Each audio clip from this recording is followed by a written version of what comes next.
ABPS, c'est une association créée en 2002 qui regroupe les professionnels de la pierre sèche, donc les artisans et des ouvriers spécialisés. C'est aussi un centre de formation professionnelle. C'est un outil, je dirais, pour le développement de la filière. Et c'est un réseau vivant d'artisans qui travaillent ensemble. C'est des artisans qui sont un peu répartis partout en France, surtout dans le sud de la France, mais pas que.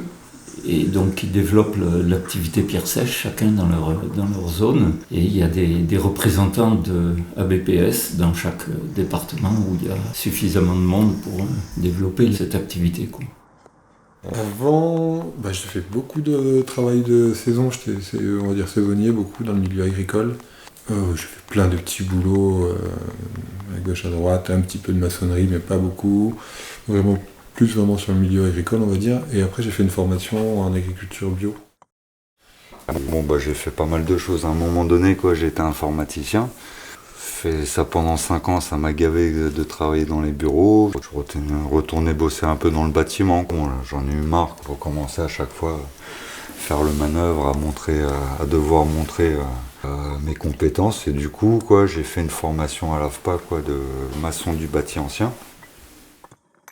Alors, l'artisanat, c'est une deuxième partie de ma vie, une reconversion. La pierre sèche, ça fait 4 ans que j'en fais. Et avant ça, je faisais de la lose, de schiste, en Aveyron. Et je suis arrivée à cette activité complètement par hasard. Je retrouvais un hiver sur un toit d'un pigeonnier en Aveyron, versant nord, par moins 15 degrés, à poser des loses. Et puis après j'ai pu arrêter. J'ai une formation de sociologie, anthropologie. Je fais de la géographie aussi. Donc une formation théorique et qui m'allait pas du tout en fait. Ça m'a plu de faire ces études-là, mais je me voyais pas du tout me travailler enfermé dans un bureau en fait. C'est vraiment la rencontre avec la montagne en fait, qui m'a mis dehors, quoi. Oui, je me suis retrouvé en montagne à devoir refaire des murs en pierre sèche parce que ça faisait partie de l'habitation ou de la ferme et que donc il fallait c'était une nécessité de refaire ces murs.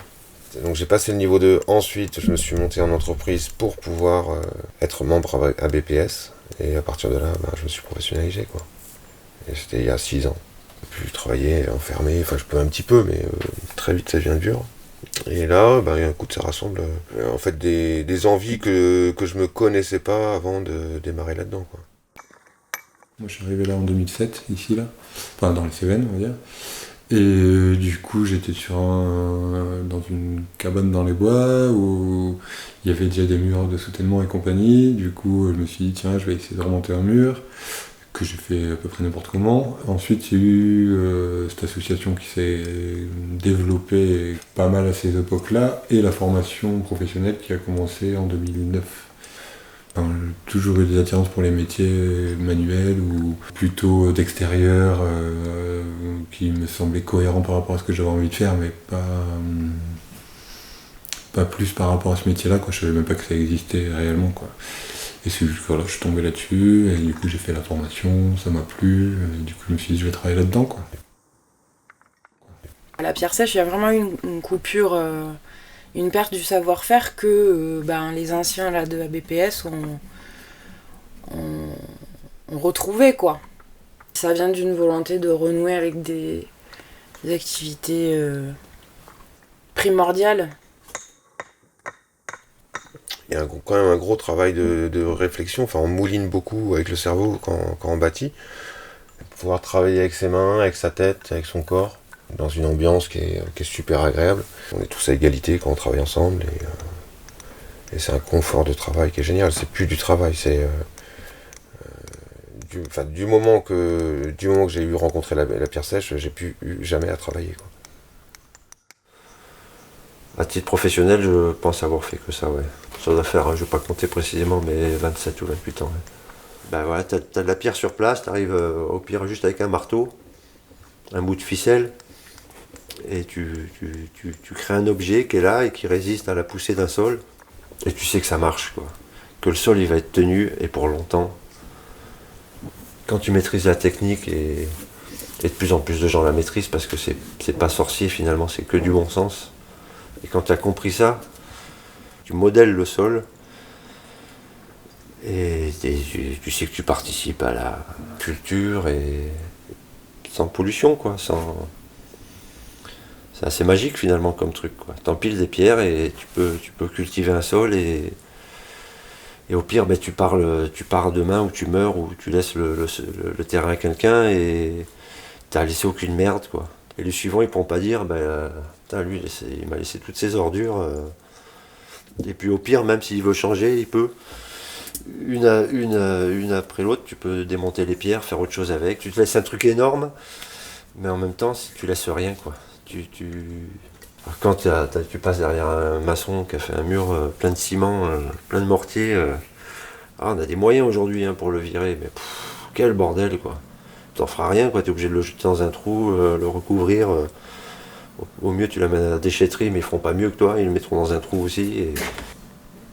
Alors que tu fais un mur en pierre sèche, t'emmerdes pas les suivants, quoi.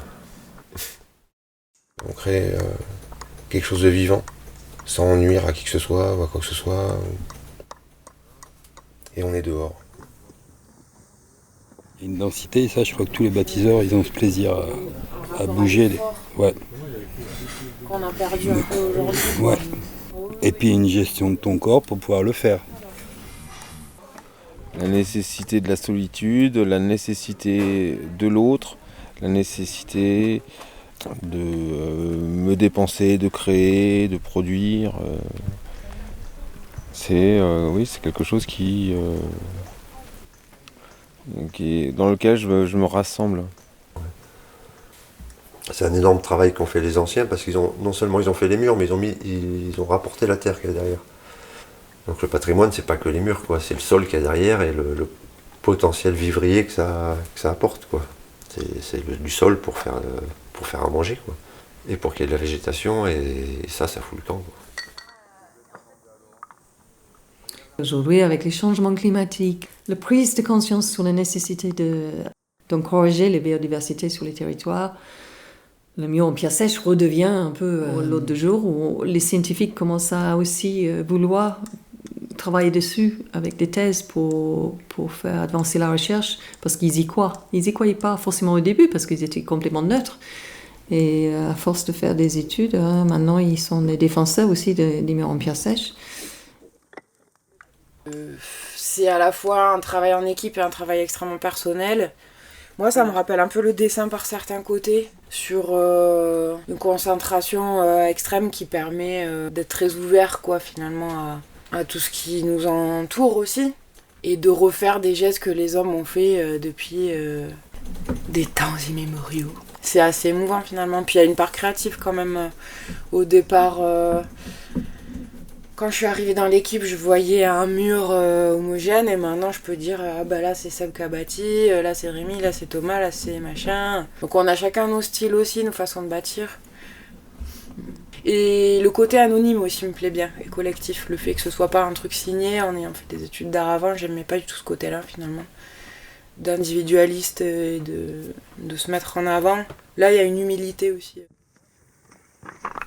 En fait, je me mets dans une bulle souvent. Quand je me mets sur un mur, je me mets dans ma petite bulle.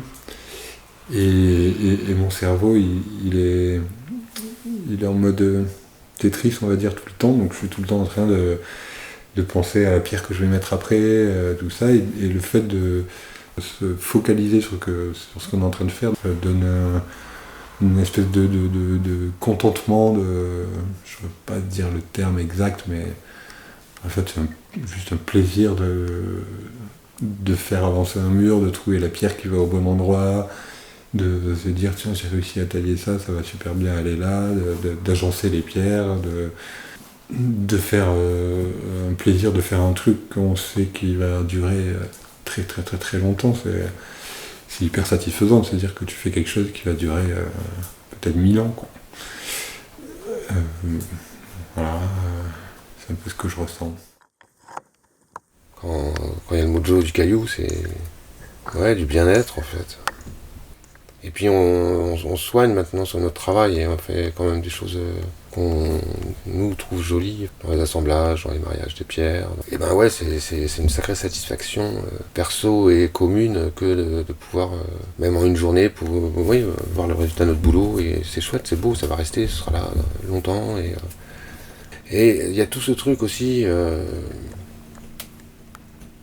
quand on démarre quelque chose, mais surtout quand on va vers les ouvrages techniques, où on se casse la tête parce qu'on ne sait pas comment on va le réaliser. Et donc il y a des moments durs où on a peur un peu, mais d'aller au-delà, d'aller au-delà de nos compétences, au-delà de ce qu'on croit savoir. Et ce truc avec les copains du Caillou, on passe au-delà de nous-mêmes, quoi. Ça nous transcende, on fait un peu les chantiers quand même.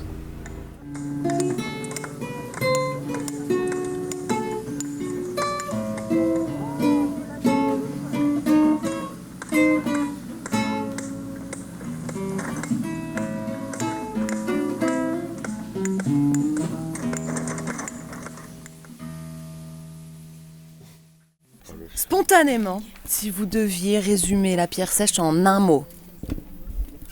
Lombaire. J'aurais dit lourd, toi. Je bâtis, quoi. Je bâtis, mais j'ai encore pas mal de pierres à découvrir, quoi. C'est cool.